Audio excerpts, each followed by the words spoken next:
information session with the college, ask how they read. Be like, hey, I'm just kind of curious, how do you read? Do you read in a committee? Do you read by yourselves? How do you read? That's a perfectly fair question. People are like, oh, you can ask that. I'm like, of course. There's nothing to hide, right? Because it's your decision, it's your application. You should know and understand how it's read. That's incredibly important. And so when we're looking at a committee, it's also fair to ask, people how the committee is done. And committees can take shape and hold in different ways. And so with the committee process, it's important to keep in mind that no student will know if they're in committee or not. That's just how it is, because the process is the process. Some kids will go to the committee even if they're not viable for admission. Some kids won't. It's just really going to depend on the institution in and of itself. So there are committees where basically what happens is this. A typical committee has either, most of the office or the entire office, in committee.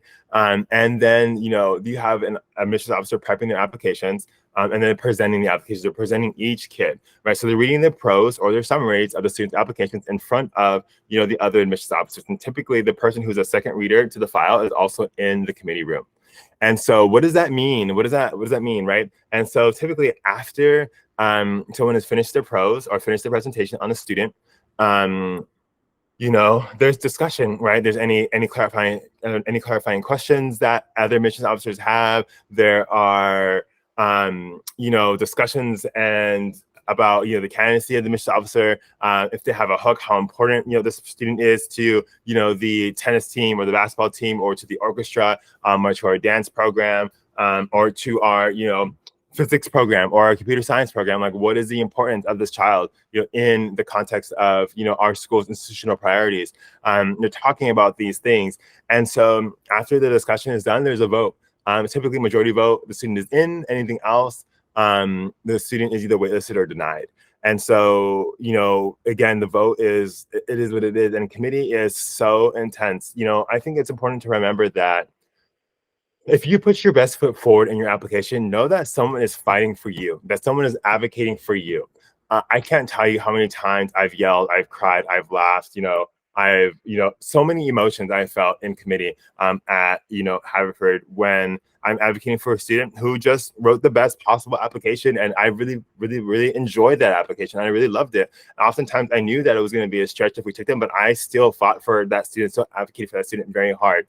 There are students who've been denied. They'll never know that I truly did love their application. Their application was arguably one of the most moving applications I've ever read. I still remember those students that I denied. I still remember some of the students that I waitlisted, not just the admits, but I remember all my students. And so just keep in mind, if you are writing your best possible application, that someone is fighting for you and advocating for you very strongly, and you might not get in, and that's okay. Just know that someone really does care about it. And so if you're putting your best foot forward in the application, do not worry. Like, someone is going to take care of you. There are real people, really, really, really wonderful people. And I know it doesn't feel like that, but really wonderful people who are out there advocating for you, fighting for you, wanting you to come to that college. I truly, truly, truly mean that.